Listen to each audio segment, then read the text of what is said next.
اور جو شخص محنت کرتا ہے تو اپنے ہی فائدے کے لیے محنت کرتا ہے، بے شک اللہ تو سارے جہان سے بے نیاز ہے۔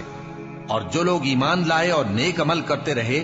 ہم ان کے گناہوں کو ان سے دور کر دیں گے اور ان کو ان کے اعمال کا بہت اچھا بدلہ دیں گے۔ اور ہم نے انسان کو اس کے ماں باپ کے ساتھ نیک سلوک کرنے کا حکم دیا ہے۔ اے مخاطب،